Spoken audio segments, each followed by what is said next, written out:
My name is Thomas Gleeson. I'm currently a deputy principal in a post-primary school in West Dublin.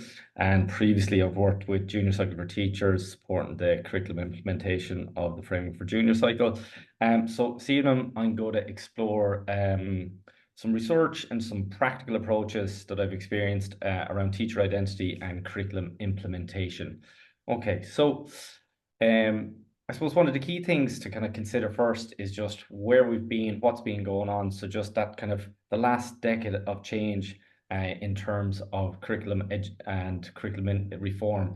So in the last 15 years or so, multiple countries, including Ireland, have undertaken a reform of their respective education systems, both in ideology, which is a major, major shift in terms of how we're thinking about education, how we're thinking about the positioning of the student, how we're thinking about inclusivity, the role of the teacher, and then the role of the leader within that pedagogical space, and then the construct. How is the curriculum actually designed, and then implemented within the school space?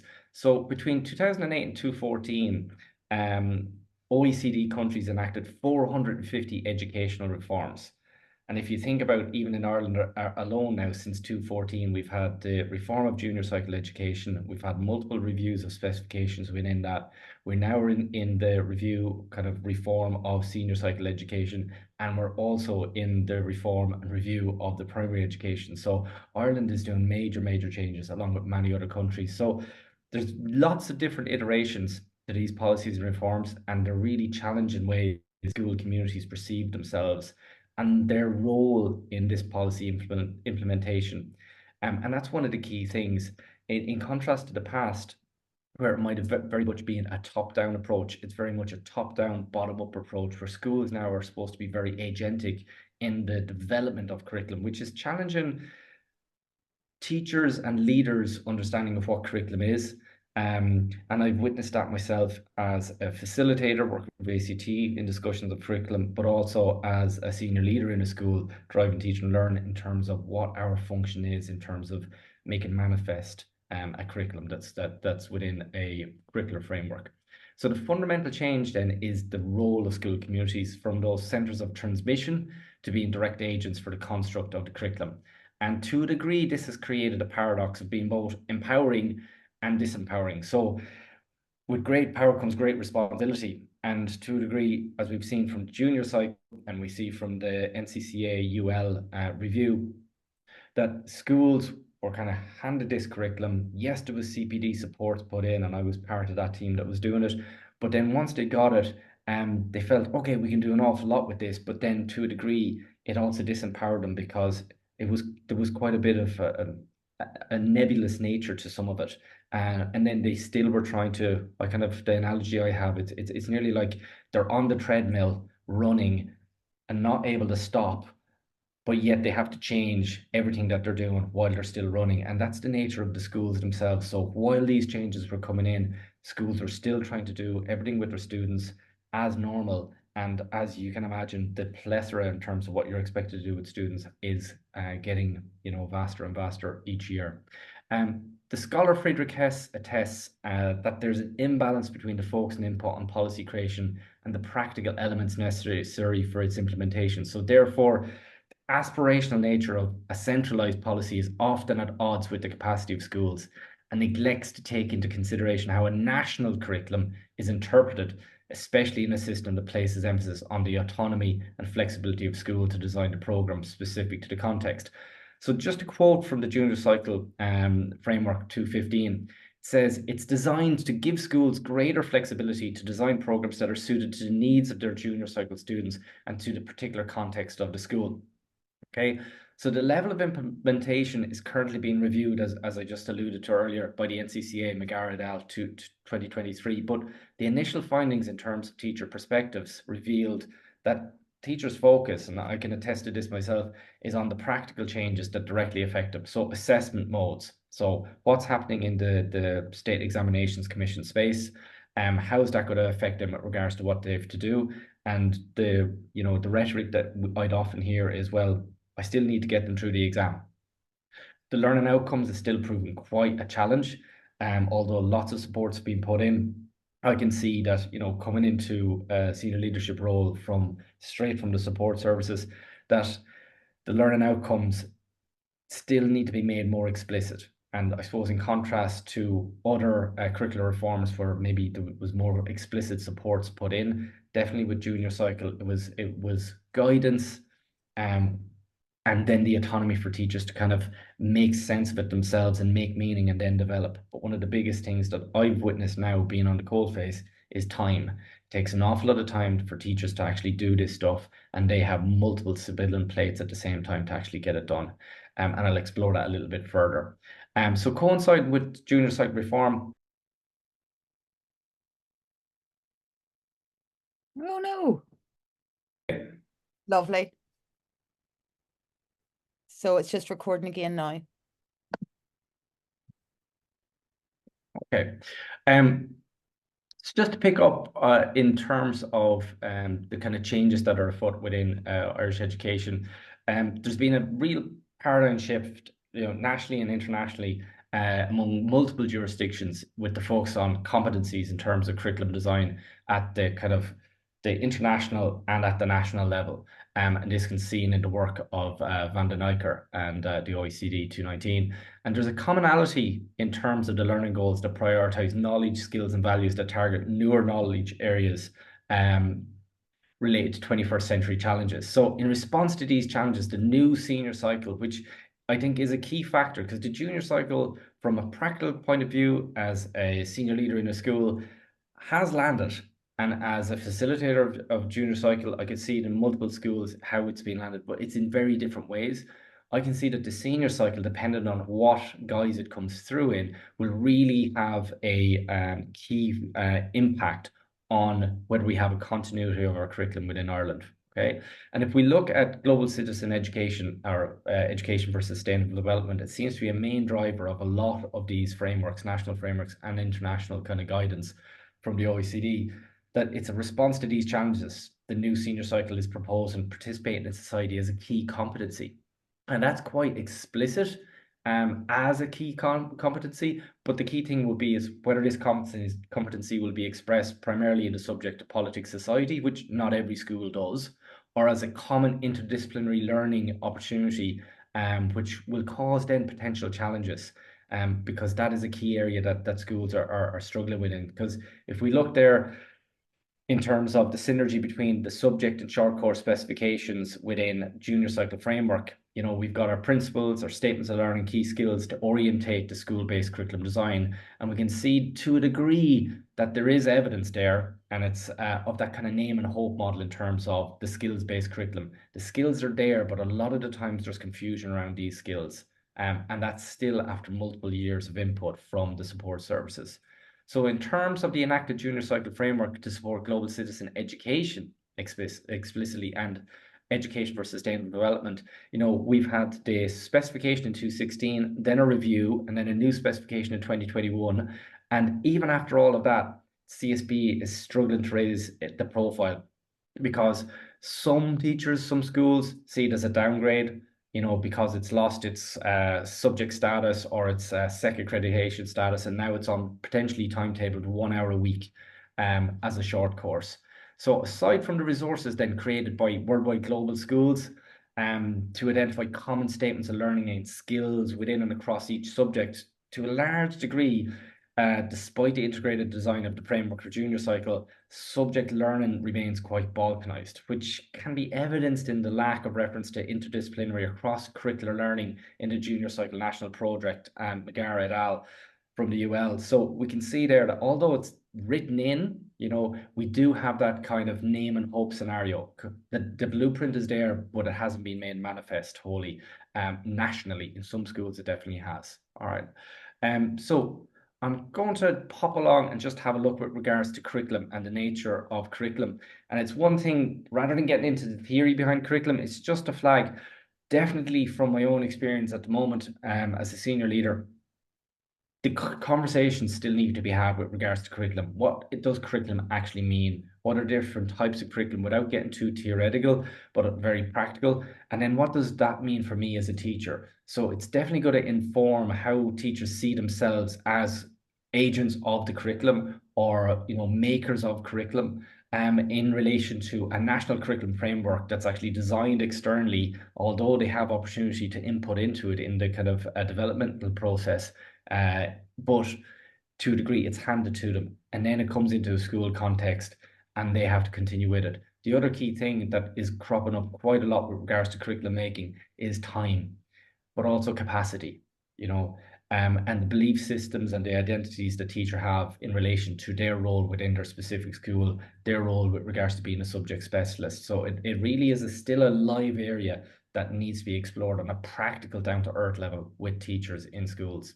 So from taking the step back with regards to where curriculum comes from, I'm just going to kind of walk through a couple of key areas as I go through this short webinar. So one of the key things that I'll be looking at will be just the different levels that we see curriculum at. Okay, so we see curriculum there at the kind of supra transnational ideas about education. So just consider like the OECD Education 2030 framework, and just those international ideas around education, and then how those international ideas around education inform the kind of macro national level policy. So that would be our junior cycle framework, our NCCA reform documents, and then that comes down into, you know, that kind of policy guidance, whether that's the NCCA or IJA, you know, the support services, NCSE, etc. How are they supporting policy, you know, and bridging that gap between national policy and the school itself?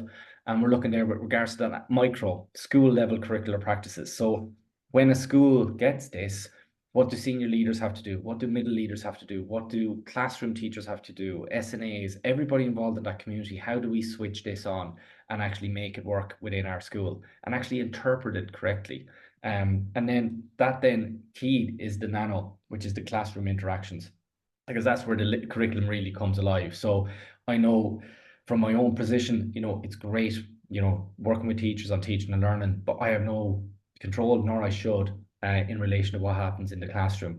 But it's there's an awful lot of design and support and discussion has to happen for those classroom interactions to really bring to life what the school curriculum is, but then that has to be directly linked then with the national curriculum in a way. So the key thing that I'd be thinking about there is that connection or that disconnect, and is there alignment, and where can it fall short? So I'm just going to explore a little bit further with regards to the supra on this one now.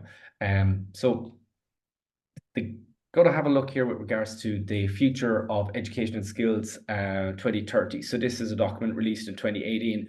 And I'll just read from the screen there. So this is a little quote taken from page 3. So in the face of an increasingly volatile and uncertain, complex and ambiguous world, education can make the difference as to whether people embrace the challenges they are confronted with or whether they are defeated by them. And in an era characterized by a new explosion of scientific knowledge and a growing array of complex societal problems, it is appropriate that curricula should continue to evolve, perhaps in radical ways. Now, that word evolve is evident in the junior cycle framework. You can also see different words from the OEC documentation coming through multiple jurisdictions. So you can kind of see from a supra level, you know, many jurisdictions are leaning into the same ideology around education, but also from a construct point of view with regards to the elements that actually make up the curriculum framework document. You know, what is it going to focus on in terms of aspects of knowledge, competencies, skills, values, you know, there's a real connect across multiple jurisdictions in terms of how they're going about this. So there is this big bow wave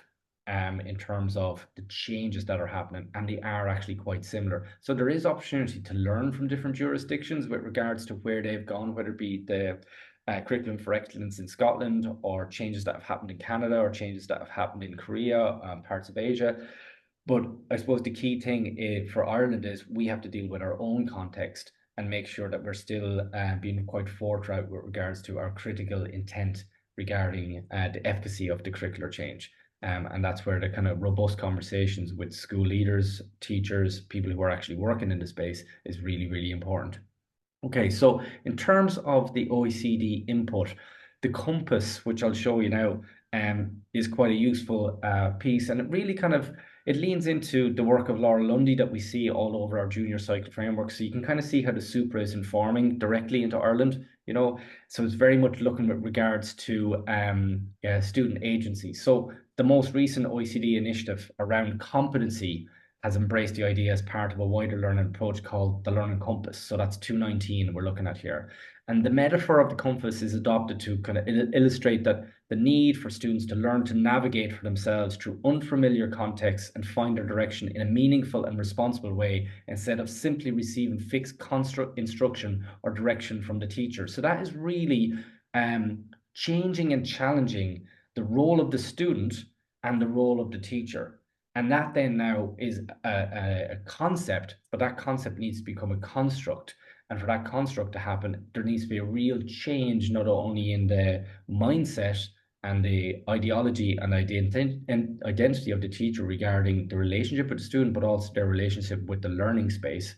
But also it's going to need explicit instruction for both to actually change their positioning so that they can actually build that co-agency that is being expressed here. So it is a key idea of this agency and co-agency. So in the Future of Educational Skills 2030 framework, in its process design section, the document outlines how the key competencies could be incorporated into the curriculum in the form of a co-created design principles. So these include teacher agencies. So teachers should be empowered to use their professional knowledge, skills, and expertise to deliver the curriculum effectively. Flexibility, the concept of the curriculum should be developed from predetermined and static to adaptable and dynamic. And three, engagement. Teachers and students and other relevant stakeholders should be involved early in the development of the curriculum to ensure their ownership for implementation. So the ideas and how they are interpreted will either promote enthusiasm or vulnerability based on a teacher's personal and professional sense of self. Gibbs and Simpson, 2004. And the focus on school-based curriculum development is seen as a means to increase autonomy and teacher agency, whereby schools are centres of key decision-making, with teachers co-designing and interpreting curriculum reform documents to meet the local context. And that's Schleicher 2012. So with the focus on teacher agency, it really is important to review how teacher identity in terms of context, professional biography, and future orientations influences the level of motivation and commitment to collaborative curricular design. And that you can see that in the work of Stahl and Fink and Lasky. So understandably, and I've witnessed it myself, teachers in both national and local contexts will differ in terms of how they react to the program of change. So the key thing would be when there's a real change with regards to their positioning in terms of their identity as a teacher, but their identity with regards to their role within the learning space and the development of a curriculum, it really challenges core beliefs and core practices. So it's quite a tentative process in terms of trying to bring these sometimes aspirational documents into a practical space. So the process then, I've seen it with regards to through my work with junior psych for teachers and also in my present guys, the process, it can be quite tentative, and teachers then can be challenged to evaluate their professional identities and practices. And it definitely leads to vulnerability, because I can remember explicitly when I was out in 2018 trying to support English teachers, the vulnerability in the room, the uncertainty, the doubt, the level of self-doubt, the anger that was being expressed because of the changes. And it was literally because teachers want to do the best by their students. They want to feel that they know what they're supposed to do. And sometimes they were left in a state of limbo with the change that was coming in. So therefore, and I can see it now myself still, a level of retrofitting of practices can happen when a new curriculum comes in. And Peters and Voigt and Kleichtermans and Hargreaves have done lots of work around this retrofitting practice when reforms can come in. So therefore, collaborative curriculum development can provide a really supportive and professional development space to confront change, but it really is a space that is quite delicate because it is based on the individual, and because a teacher's identity is very much wrapped up in their own personal self and the cultural hub that they're working within. It really has to be supported and given plenty of time to actually be nurtured and developed as they go through. So just looking here with regards to the OECD Learning Framework, I just wanted to kind of delve in a little bit into the Supra a bit here. So, if you look at comparisons of international frameworks and jurisdictions, there's a high degree of consistency about what broader learning goals are included. So, You can see that there's personal learning, such as ways of thinking, ways of interacting, ways of managing oneself, and even the language there. We can see it in our own curricular documents. You can see tools for learning, such as reading, numeracy, digital multimedia learning. You can see identifying new knowledge areas, mostly kind of cross-disciplinary, transdisciplinary. There is that push to break down the walls of each discipline so that students can actually see the connections between, and they kind of, I suppose, the usability of knowledge and skills across multiple domains so that they have full access to it. So many frameworks include all of those three, but not all of them. And there's more variation among the specific jurisdiction frameworks, especially with regards to newer knowledge areas related to 21st century challenges as countries prioritize topics related to local circumstances. So I was recently in Finland, and I was doing some work with a college in Finland, and just that exploration of their competency framework. And it was quite interesting seeing the similarity between their core competencies and the competencies of the junior cycle and of the senior cycle. Quite similar, but also nuanced with regards to the particular needs of the Finnish education system. But I'm going to just show you two competency frameworks from two different jurisdictions. And I'd say you would probably see commonalities here with regards to what we're doing in Ireland. Okay. So you can see how the supra is informing the kind of the national, the macro. All right. So you can see here, this is from the Portugal. Okay, so this is the Ministry of Education and Sciences. This is from Portugal, and you can see the competency areas. So we're looking at key values. So that would be our kind of our values, our freedom, responsibility, citizenship, and participation. So it's the same language that we see in the junior cycle, but especially in that senior cycle reform. Curiosity, reflection, innovation, and then you can see with regards to those competencies. So interpersonal relations, technical, scientific, reason and problem solving, critical and creative thinking, that's a common among most, information and communication, that's in our own language and text, body awareness and mastery. Amazing to see that. Okay, aesthetic and artistry, sensitivity, awareness, it's an amazing one to have. Well-being, health and environment, autonomy and personal development. So you can see the ones that we have quite similar, and then you can see the ones that they've really focused in on, which I found quite profound, because they're ones that for me, I can see them in the new specifications, definitely in senior cycle.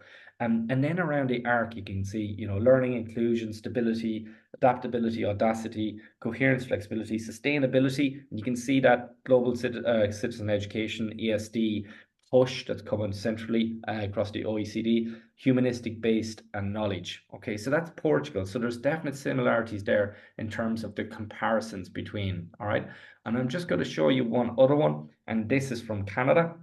Right, and this is at its core literacy and numeracy. So it's definitely very much similar to Ireland. We still have that big push on literacy and numeracy. But then if you look with regards to the competencies, global citizenship and sustainability. So once again, there's that common thread that's running through multiple jurisdictions. This is a key driver. And I would attest that this is, although in Irish education at the moment, on a practical grassroots level, it might be falling through the cracks in junior cycle a little bit. Politics and society is strong as a subject. We'll see if that competency comes in and how that manifests. But I think that that is the next space where Irish education really is going to develop, because we can see from, I suppose, life directly informing the education space. The need is great. So therefore, there is going to be a push with regards to how this goes through. But whether it's going to be lip service to it or really practical implementation in terms of supporting students in a way that really helps them to contest with the changes that are happening in society in a far more integrated world, one will see, but definitely is a key space. Critical thinking, problem solving, we can see that ourselves, collaboration, communication, learning to learn. So they're pretty much verbatim matching with our junior cycle. All right, so we can see across multiple jurisdictions the changes. In terms of multiple curriculum changes, this is quite small to see, all right, but I've taken it here from what students learn matters 2020 OECD, but it just gives you an idea with regards to the level of reform and the level of change that's happening. Okay, so a number of countries that are involved in changes, okay, at this present moment. Okay, so we've got major changes to educational goals, changes to instruction time, changes to subject, changes to content, Okay, so you can see the vast array of countries. And if you map Ireland, we're pretty much involved in everything right now because we're going through such a wholesale change. Junior cycle is not finished, it has not landed. That's going through a renewal process. We've got a review with UL and the NCCA, and we've got reviews of the L1, L2 programs. We've got reviews of the wellbeing program. So and then we've senior cycle coming in on top of it. So the space for reform and change and the impact that will have on each school and each classroom in the country is going to be quite remarkable over the coming years. All right. In terms of competency and the continuum competency, I suppose the key thing here is just thinking with regards to what's a competency? What does it actually mean? Are we working in skills? Are we working in competencies? And that's something definitely on a basic language level and conceptual level that will be have to be worked with teachers, because if we're going to go and lead with kind of competency, the key thing is teachers really need to fully understand it, because I would say out of the C's, content is king, right? And the competency is happening by default sometimes, but then in other programs like Leaving Cert Applied, LCVP, TY, you can see the competency coming more to the fore because it's at the core of the practical experience in the classroom space. So I think fundamentally major changes to the pedagogical practices in the classroom and assessment is going to actually make manifest the competency. Otherwise, as I said earlier, it is kind of a name it and hope kind of scenario that's coming through here. So just some of the work undertaken by McGuinness, I'll just allude to here. So like a competency is more than just knowledge and skills. It involves the ability to meet complex demands by growing, or sorry, complex demands by drawing on and mobilizing psychosocial resources, including skills and attitudes, in particular in a particular context. For example, the ability to communicate effectively is a competency that may draw on an individual's knowledge of language, practical IT skills, and attitudes towards those with whom he or she is communicating. Okay, and that's taken from the OECD DESECO Executive Summary 2005, which is in McGuinness's work. So within this definition, the emphasis is more on what to do with the knowledge rather than the acquisition of the knowledge itself. But the key thing here, and there's some really good guidance that McGuinness has offered with regards to competencies in her paper, that for a competency to be key, it should have a broad application for a student's learning, both for their current and future learning, life-wide as well as lifelong. Being key implies that they are all important for all students, not just a few, and that they can be learned and practiced with increasing sophistication and maturity depending on the context, on the age and experience of the learner. So there's an expectation that students' learning progresses in terms of the acquisition, practice, and key competency achievement. So on a practical level, for that to happen, the competency needs to be fully understood.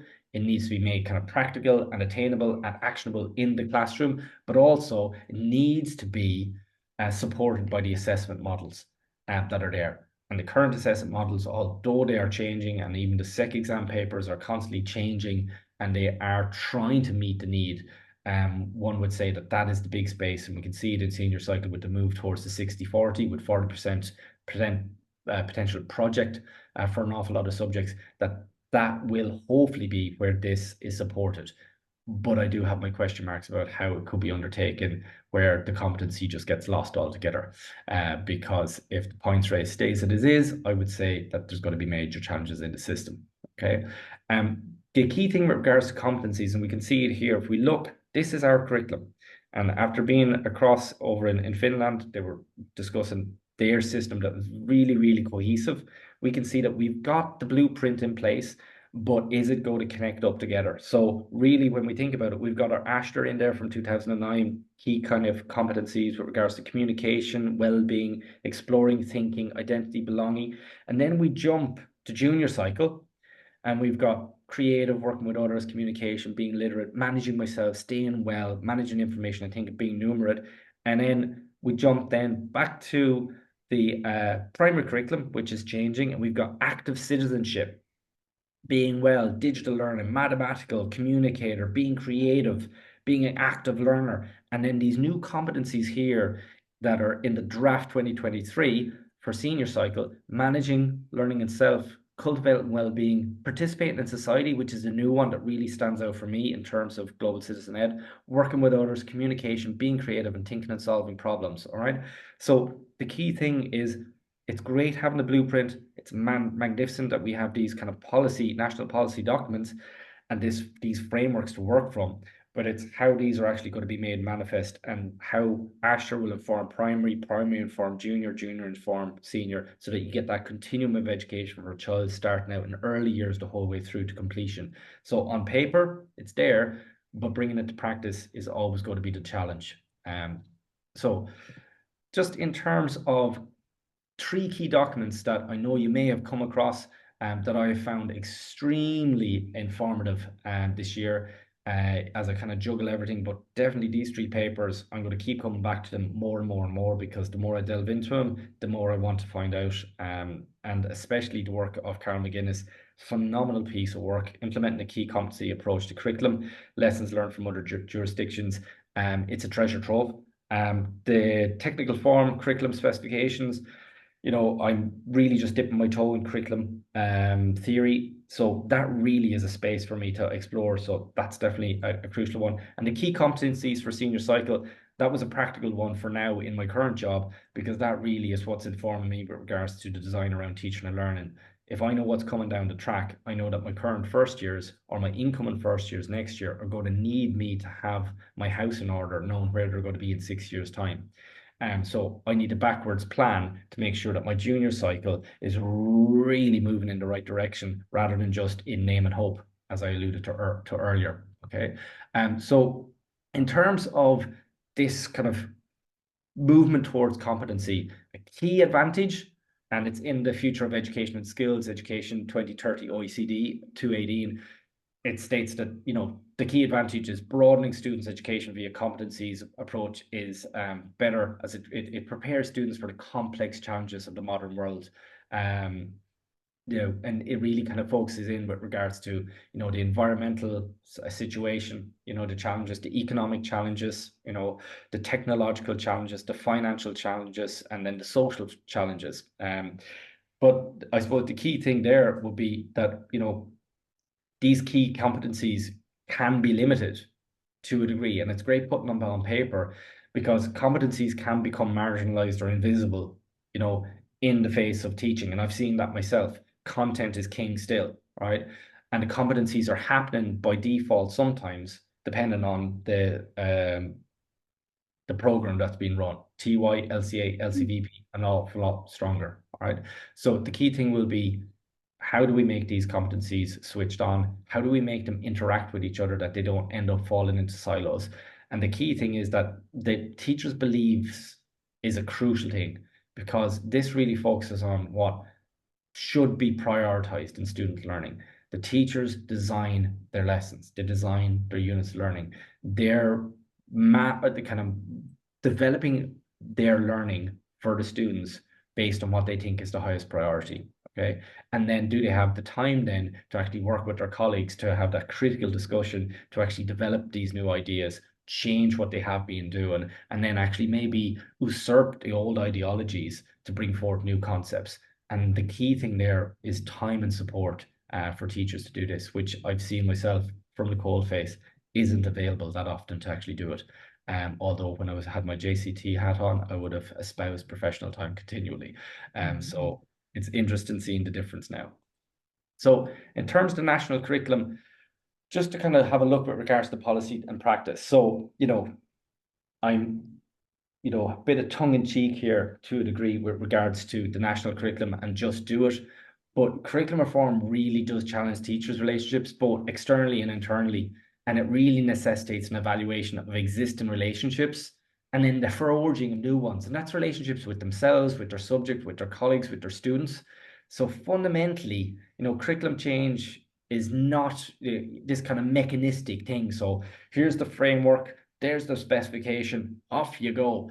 It really is, a kind of humanistic evaluation, to try and align this new curriculum with a kind of redefinition of the professional self, the professional identity. There really is a major change in your positioning. For some teachers, less so, but for many, it is going to be a major change, because it is going to challenge what they see as important, but also their fundamental pedagogical practices.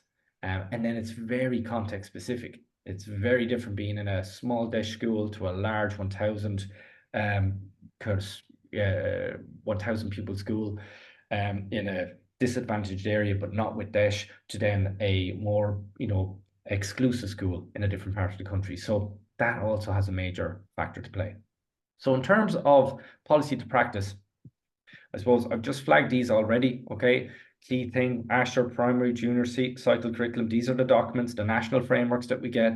So on a macro level, this is what we're getting from the Department of Education, and this is what lands into the school space. Okay. So it's really what we do with them is going to be the key. So if you kind of think of it from a practical level, from a teacher's perspective, and I'm definitely getting a new vista on that now, this is what they would have received. And this, I can say, is potentially what's been lost. So statements of learning, 24 statements, that's what your students will have achieved over the course of 3 years. So this is our junior cycle. And we've had multiple rounds of CPD, whether it be at a subject, whole school, level 2, well-being space, leadership. But this is definitely quite confusing if you look at it like this. Well-being, what's that? Key skills, principles, statements of learning, which one's which? So the same questions I would have witnessed in the early years of the reform of junior cycle, I'm still witnessing now. And to a degree, the thing that I'm most worried about, I'm not even witnessing the confusion or the questions. It's not even on the agenda. The specification is on the agenda. The learning outcomes is on the agenda. But like that, I'm having to put them on the agenda. So the key thing there is there's still a major challenge for this, name and hope scenario here with regards to all of these conceptual ideas, principles and competencies and skills to actually really come forth. Because I think we still are to a degree retrofitting, but also trying to kind of change post-COVID, which definitely had a major impact with regards to what we're trying to do from 2018, 2019 onwards. Okay.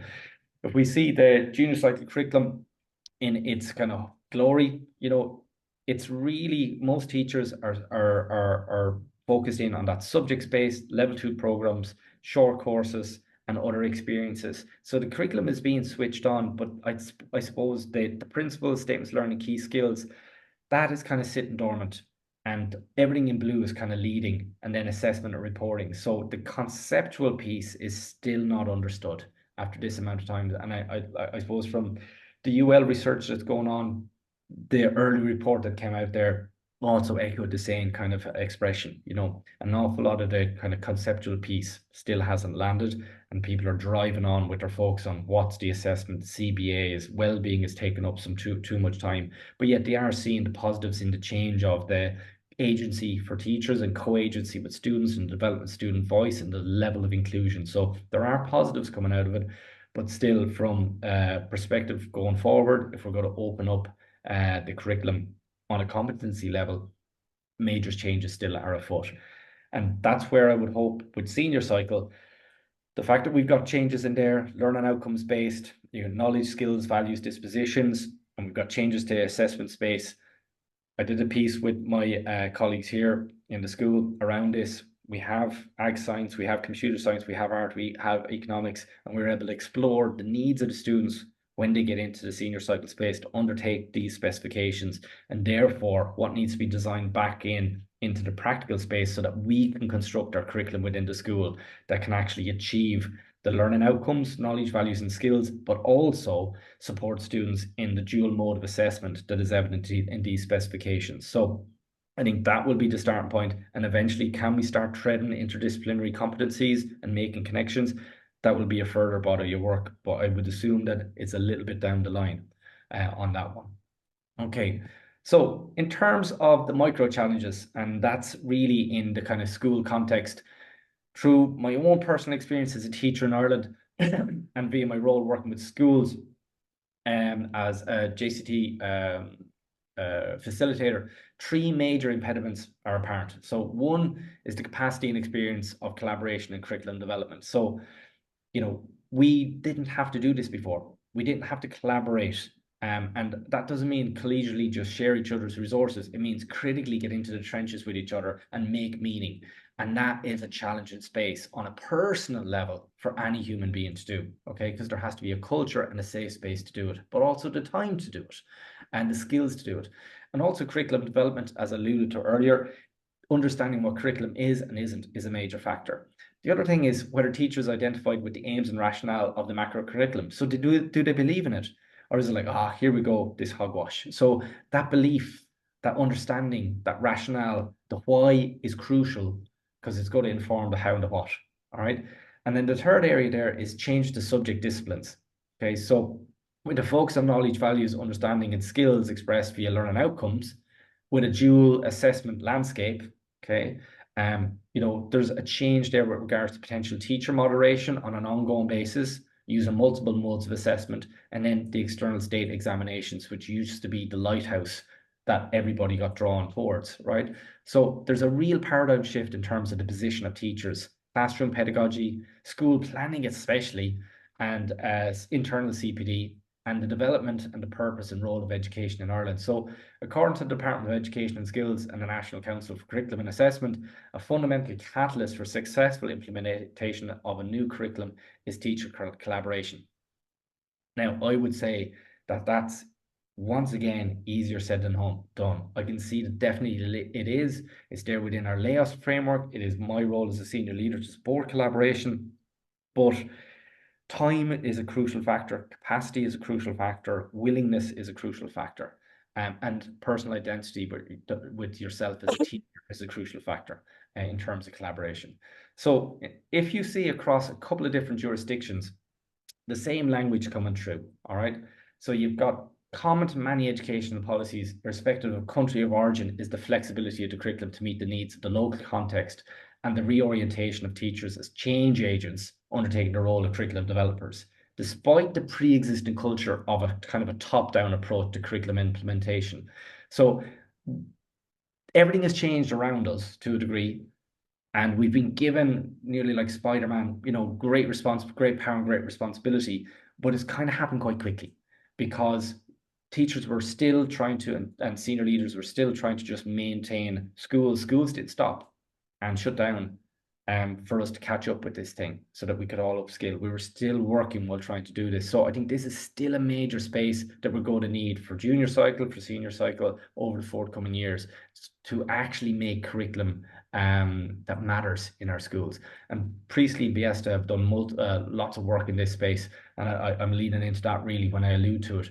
So the fundamental change in the role of school communities in policy implementation, like it can create real pressures depending on the pre-existing culture of the school and the expertise of those who work there. And Schleicher refers to this, and Hargreaves and Fink do a lot of work around this as well. And I can see it myself. The culture of a school is crucial.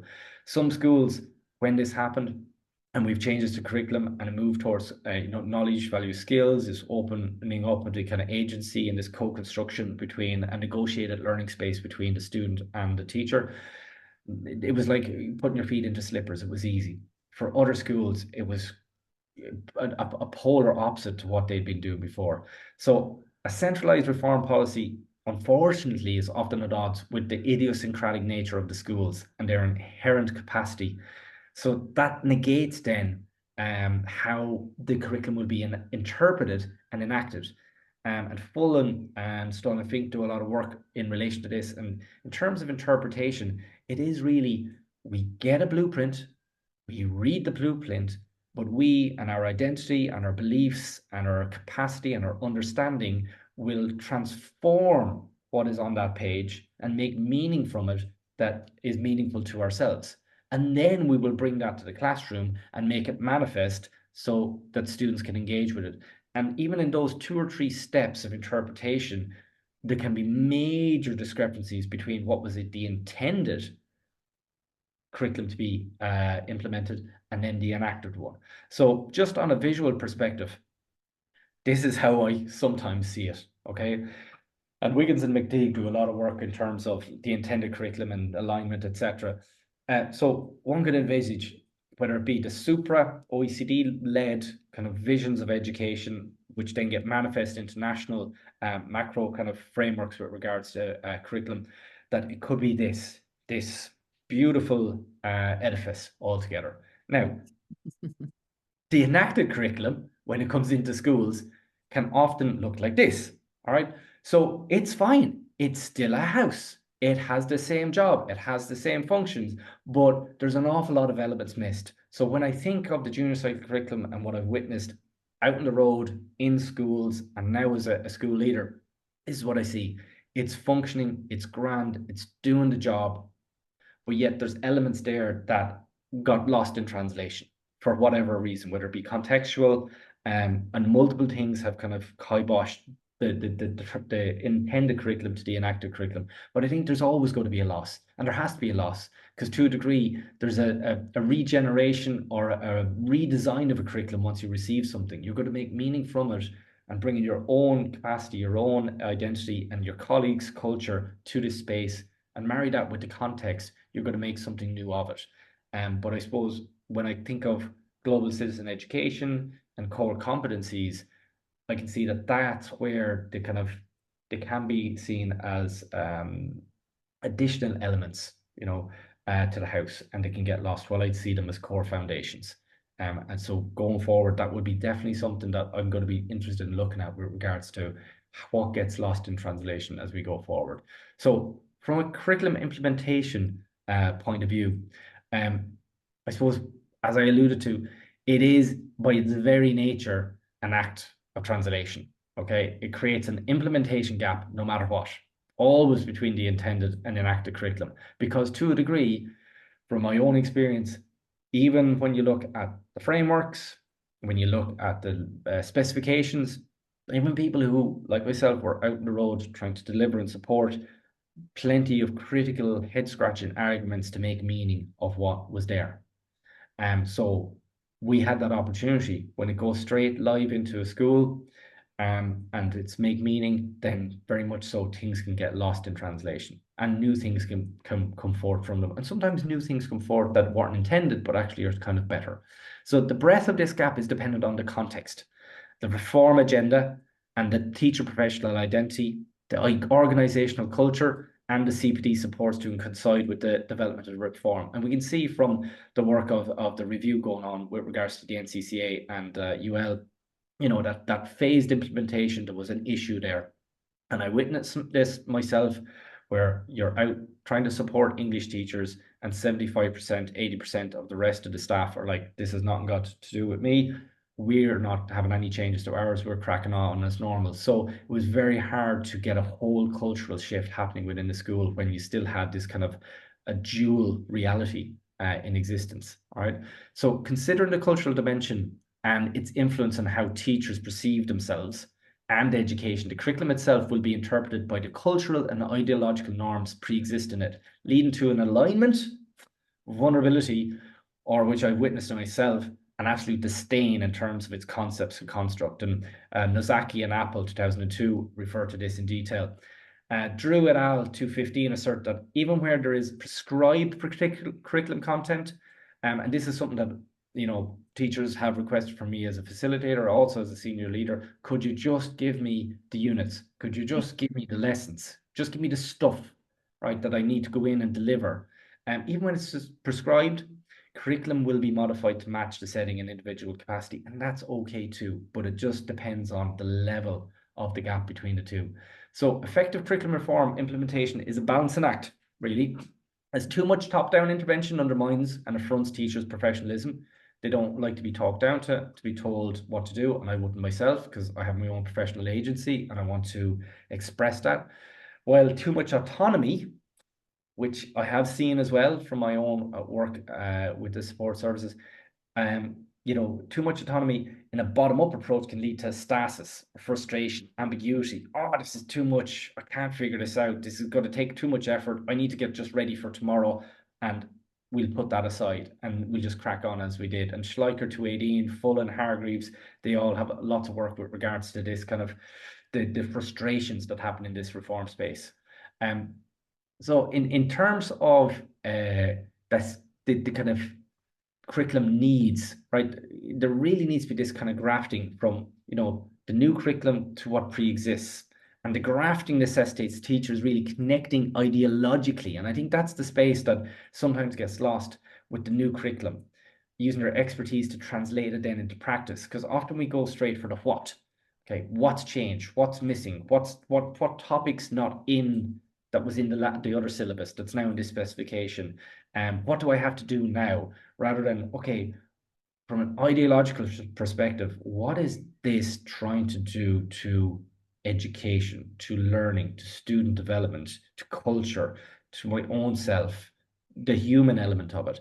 And that space needs to be explored but supported in ways for teachers where it doesn't feel abstract and nebulous, but actually really core and meaningful. And I don't have the magic bullet for that.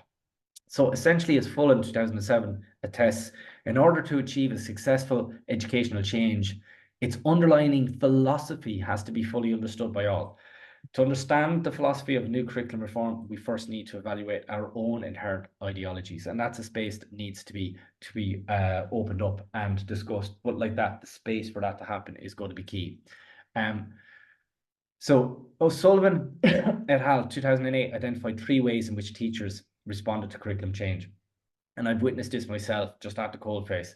Loss of control, uncertainty about the expectations of the policy, which creates, as I said, a vulnerability, and then a level of acceptance to undertake the process, albeit filled with uncertainty. Well, sure, we have to do it now anyway, we've no choice. The department are going to come out, the inspector's going to come out, we'll just do it.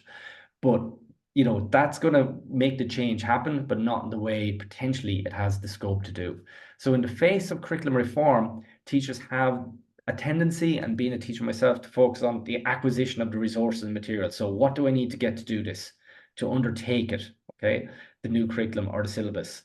And then to a degree reflecting on their own pedagogical practices, but they need to have more time to be able to do that and more space within the school academic year. And that's something that senior leaders have to do with regards to Crow Park hours and providing those said supports, and then making sure the internal CPD systems open up those conversations in-house rather than externally. It has to happen in-house with external support, and it has to be both in that space.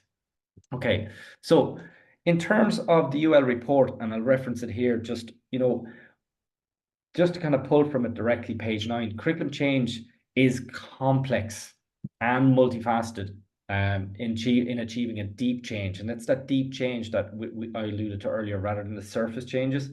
Impacting at a level of practice and beliefs and values takes significant time and effort to achieve. Altering people's perspectives and practices is highly personal and emotive process. As a result, curriculum changes are often recreated rather than implemented in schools. A school's culture and wider socio-political, cultural, and philosophical context also impact and inform how curriculum change is received and implemented. Revised curricula are filtered and refracted through these existing cultural perspectives, thus informing how changes are perceived and received. Okay, so in a nutshell, what is expressed there is pretty much what I've been referring to, is that there is that need to open up those ideological conversations. They're best served, I would say, in staff, led by staff. That's not just led by senior leaders, it's led from like the whole body of the team, whether it be the AP team, the teacher team, to actually have these conversations and make meaning together. If it's an external person facilitating, fine, but I think an awful lot of it has to be done in-house at this stage. There's enough supports externally gone in for us to start having these conversations. And I think the Leaving Certificate change is going to be the catalyst for those conversations, to really get into the trenches so that we don't get caught up talking about changes to assessment, actually fundamental changes to the purpose of education in our schools. What are we trying to do here? Okay, which then will help us make sense of changes to assessment. So the key thing though is, for me, it's that teacher identity space, and allowing an empathy and an understanding for the effects that these changes have on individual educators at every level within the school system. So just considering the teacher education, little Alan Partridge there, knowing me, you'd known you. I suppose the key thing and key question that I get you to reflect upon is, what is identity and what influence does fulfilling a specific role, in this case a teacher, have on this? Okay, so from a teacher's perspective, what is identity? And as a teacher, and that role of a teacher, what influence does that have on that concept of identity? So I have a couple of references here to identity. Okay, so one is from Ball, okay, and Ball delineates identity into 2 core parts: situated, so the malleable identity that responds to external situations, okay, And then the substantive, that core self-concept, which is more stable and fundamental to how a person thinks about themselves. So we kind of oscillate, I would say, between both states. We have that substantive state understanding of our own selves, but then we have to be malleable with regards to our external situations, the people we come in context with, the culture, and a teacher will go through multiple situated states over the course of a day, whether it be talking to a first-year student, a sixth-year student, a parent, the chair of the board of management, the principal, deputy principal, AP2, post holder, SNA. So there is that constant shift and change in terms of their supports. Lasky defines teacher professional identity as how teachers define themselves to themselves and to others. So, you know, what do you do? I'm a teacher. Other people have a perception of what a teacher is, but also teachers have an inherent pride and an inherent understanding of what that also means too. For some teachers, it might be a reference to the teachers that they had in their past, but also depending on your stage of your career, being a teacher could be defined by your stage in your career with regards to what your role is now. Breetzman asserts a dialogic perspective or perception, sorry, of teaching where teachers struggle for their voice due to the conflicting discourses, past, present, future, in terms of what is meant by learning and teaching. So that nearly links back to what I was saying there, that if everything around you is changing, and this isn't what we did before, or there was like a deeper level of knowledge in the past syllabus, or students need to act in this way rather than that way, it can lead to a real kind of challenge with regards to the teacher identity. And Tateo delineates identity in terms of subjective reflection and emotional negotiation while adhering to social and cultural expectations of the role. So like that, similar to ball, it's that kind of flux in between. Schools are going to have a certain culture. Each school is going to be quite different. Schools are going to have different systems, different regulations, and with regards to how they kind of conduct themselves, a different philosophy with regards to what they're here to achieve. And a teacher then is going to be, moving between those states with regards to adherence, but also their own personal identity with regards to their belief systems, their emotional connection with the role itself. And um, Rogers and Scott refer here to kind of four postulations with regards to identity. So social, political, historical, and cultural forces underpin identity formation, relationships with others, definitely, and that emotional and formative factors. Identity is in a state of flux, being unstable and mute and multiple, and identity is developed as part of the narratives that we create and deconstruct over time. So our identity does change and construct and reconstruct over time. So as a teacher, you can, look with regards to what were you like when you were in NQT, maybe when you're 20 years in, what are you like now, and the different kind of development that you've gone through. And also within that time frame, for an awful lot of teachers in Ireland now, they've gone through potentially the inter-certificate, the junior cycle, project maths, junior cycle reform, senior cycle reform. They're going through multiple changes around them, which is then having an impact on what they see. So via curricular reform, as I said, there's been a real paradigm shift in educational purpose, which has direct implications for the role of the teacher, inevitably altering perceptions of professional identity. And Bayard and Verloop and Vermote do have some great work on this. So if we postulate that a teacher's identity is the synergetic interplay between the personal and professional, there's a need for teachers to become more aware of how the political, social, and historical influences have shaped and manipulated perceptions of the professional self. And Britzman and Alsop would have real focus in on that space. And I think like teachers mightn't want to go into that space, but I definitely think it's a space that we need sometimes to pull the handbrake to reflect upon with regards to what is informing my thoughts and my actions in relation to this. So it's pertinent, therefore, to consider contemporary conceptions of identity. And as I alluded to there, the four that are outlined by Rogers could give a good kind of starting point, even for a conversation space with regards to what are the things that inform my identity as a person, but also crucially as an educator in that space.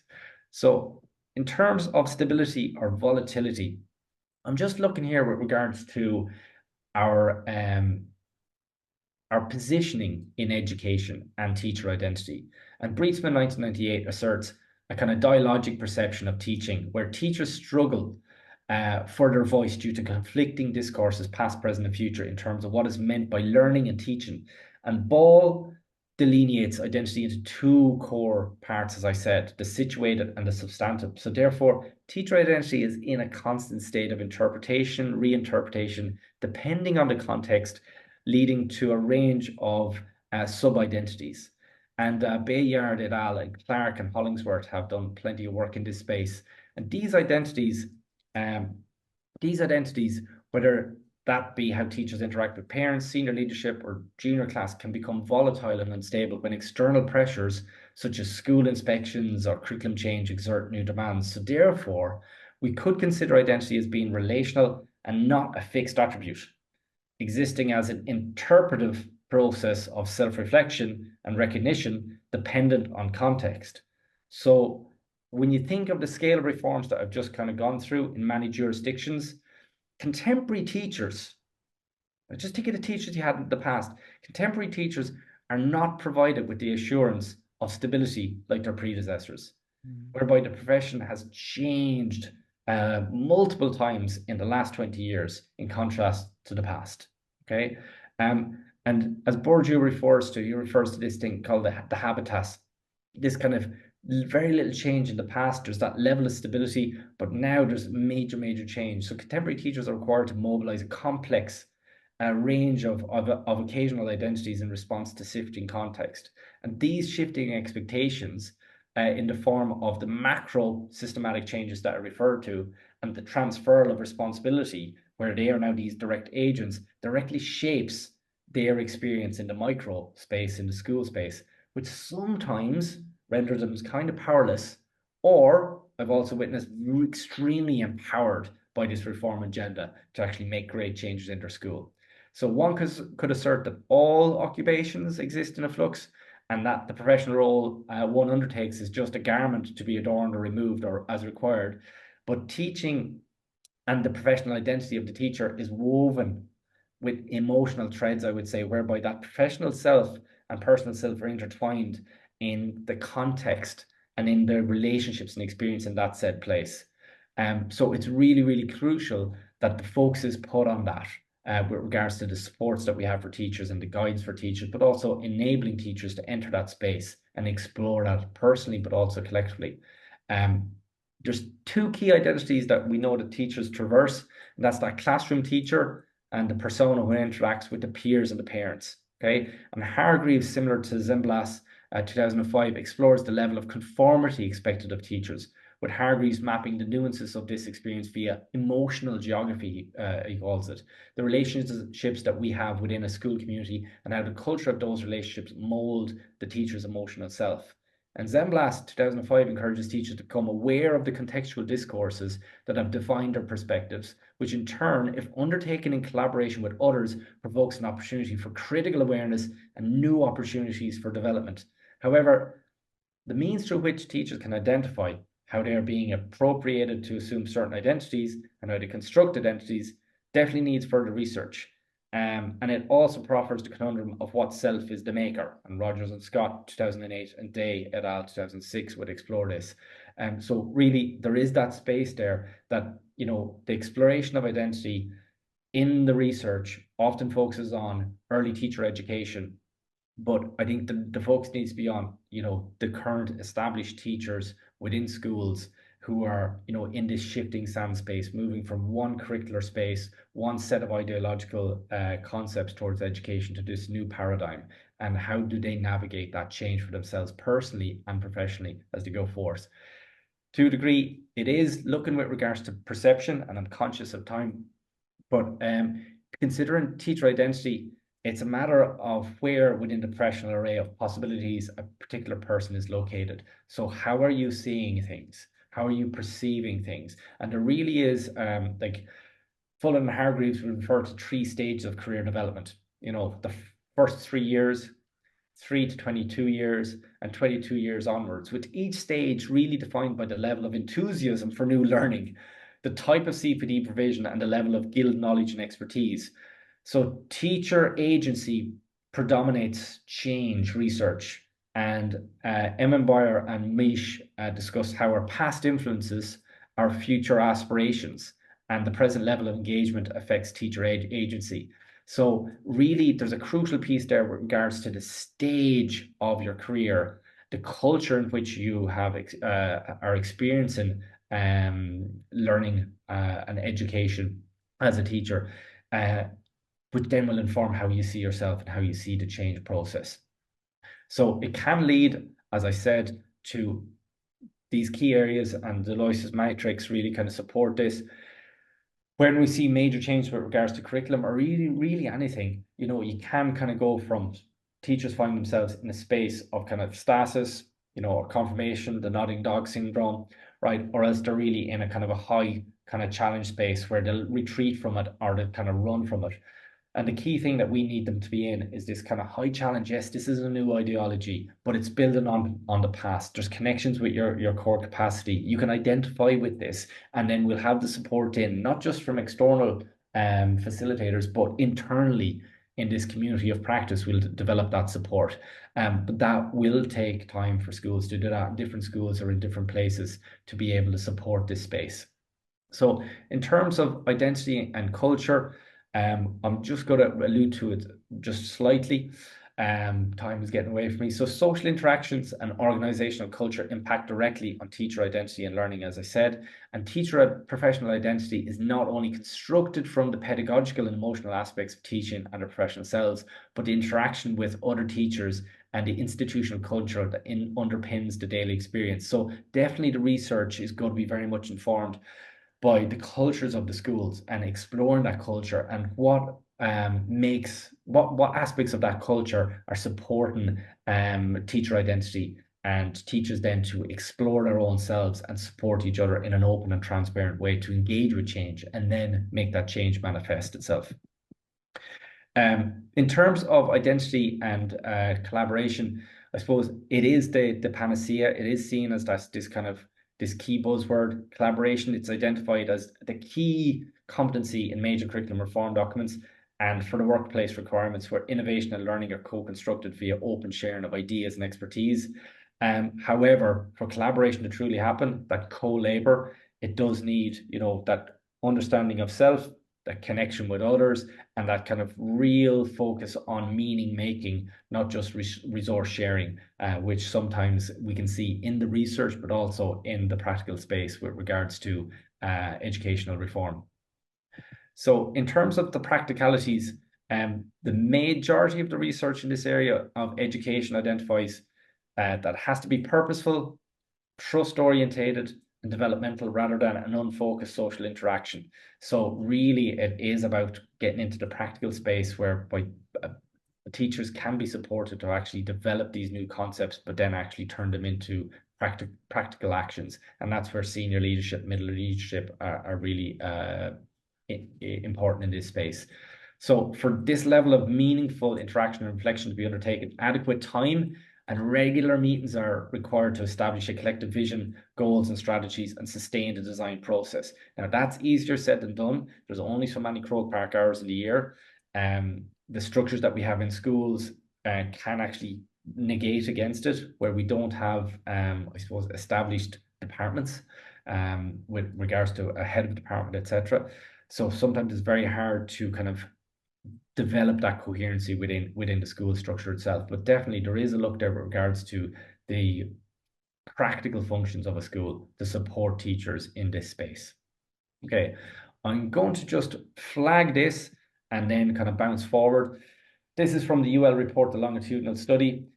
Essentially, when asked, and I referred to earlier about the junior cycle changes, teachers were still very much talking about CBAs, SLARs, assessment task, assessment at common level, specification, learning outcomes, well-being. You can see there predominantly it's assessment, but that's understandable because we've lived in an assessment landscape for most of our careers, whereby the leaving certificate, junior certificate dominated, and we still are in a space where the junior cycle dominates and the leaving certificate dominates. Learning outcomes, love them, loathe them, hate them, misunderstand them. It's definitely causing some problems still. And then that well-being space with regards to impact on timetabling, impact on teaching hours. And then the three barriers to change: time, and that's what I'm asked for all the time. Can we have more time? And I do actually get it. Resources, very practical ones the teacher can use, but yet there has to be enough challenge for them to actually make meaning from it. And then sometimes the scale of it changes. So where are we going to get to time to plan and develop all of this stuff that you're asking us to do? Okay. So in terms of the need for change, and this is a nice quote that kind of encapsulates it, need for change must outweigh the challenge with the ideology and rationale of the national policy connecting with the school setting. But as I said earlier, to do that, there needs to be time and there needs to be really good facilitation of that in-house for those conversations to develop. Because sometimes we charge into the what, charge into the how, and we forget the why. And I think the why needs to be discussed now more than ever because there's so many changes coming at us. And I can see from our own conversations around leaving certificate, it's all about the what. What's changing? What do we need to be? What do we need to do? How do we do it? And those why conversations are difficult spaces to get into because everybody wants to know what did you need to just do. Okay, so with regards to global citizen education, and I'm coming back around full circle to where I began. Okay, just looking at global citizenship education, it's a fundamental part of many of the curricular frameworks that we can see on a national level across multiple jurisdictions. We can see from the senior cycle specification and the reform documents there that it's explicitly stated. As I said at the outset, how it manifests itself will be interesting, whether it be an interdisciplinary competency or really made manifest in the new courses that are coming through, whether it be politics and society and education for sustainable development specification. So we can see here from global citizenship education, there's loads of different definitions that you can have on it. Okay, this is from Irish Aid. Okay, and I'll just have that there for you to read. Okay, but you can see multiple ones from UNESCO and multiple organizations in regards to what it means. And often there's a kind of an overlap and a direct correlation or between global citizen education and education for sustainable development. We can see here global citizenship education, but when we transfer into the Department of Education documents, it's all education for sustainable development. And that's really the language that I've been using in our school in relation to global citizenship education. So if we just have a little look at it here, okay, in terms of global citizenship education and ESD, even in the Irish Aid Global Citizenship Education Strategy document, it looks at the synergies between the two and the commonalities between the two. And they're kind of nearly,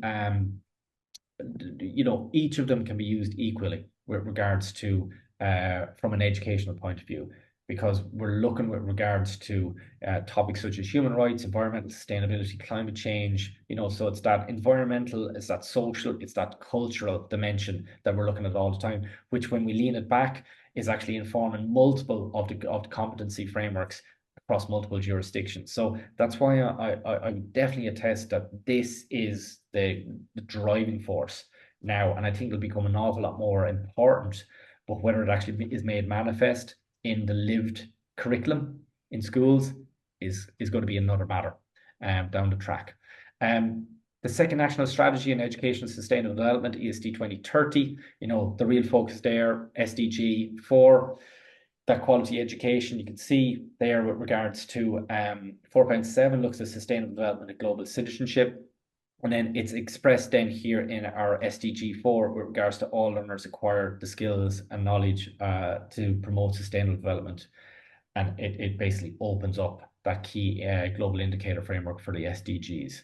So once again, they are the big supra documents, all right?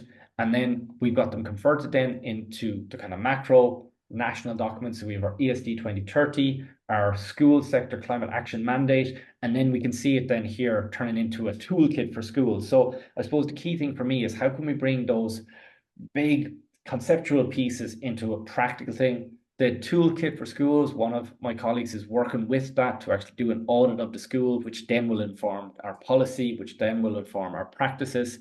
And then that's also driven as part of our SSE process, which you can see here from our 2022 to 2026 cycle.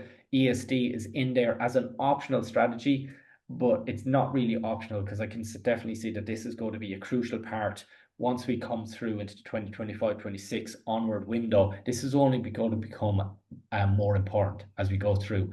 However, I would say that similar to the past, we have to kind of use the past to inform our future. So we can see here from the Education for Sustainability document to 2014 to 2020 and page 13, and this quote really kind of rings true for me at the moment.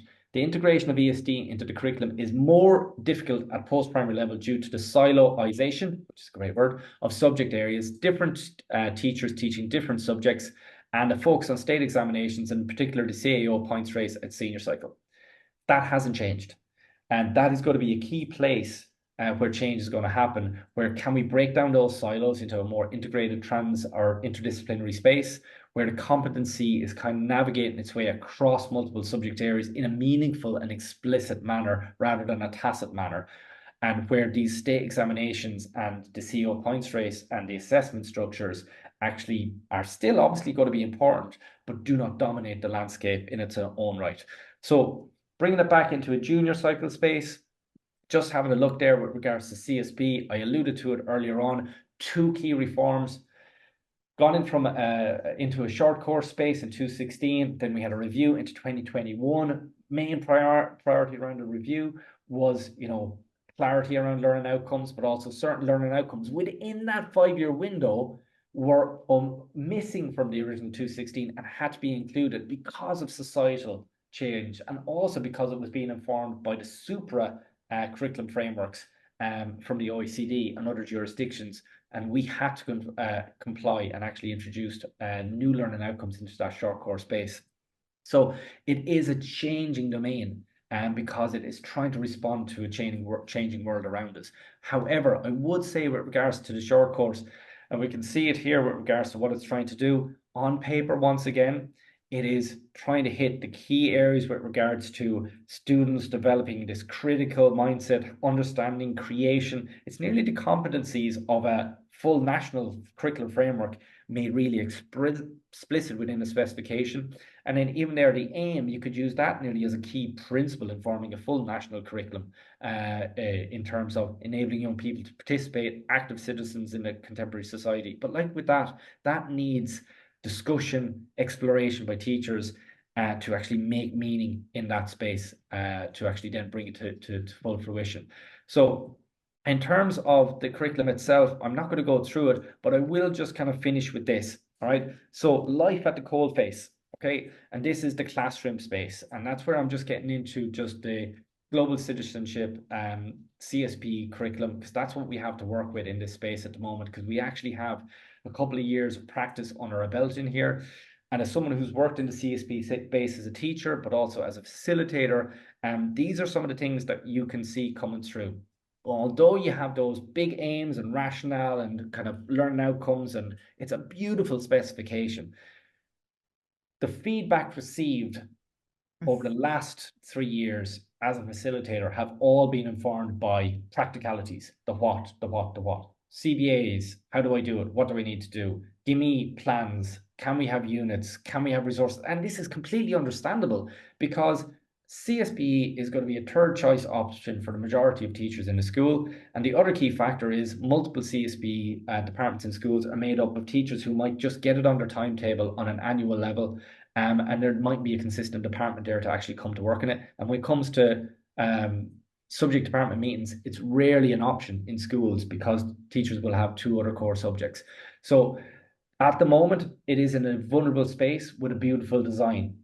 So it's this flower that is kind of waiting to bud.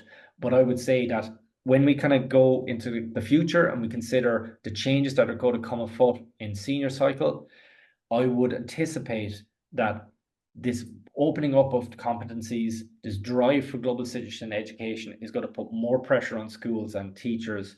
And I think there's great scope there for further research with regards to teacher identity in relation to these concepts and how they're going to inform their practices in the classroom and in the school space. And that is it for me. Thomas, that was absolutely fantastic. Thank you so much. It was a complete tour de force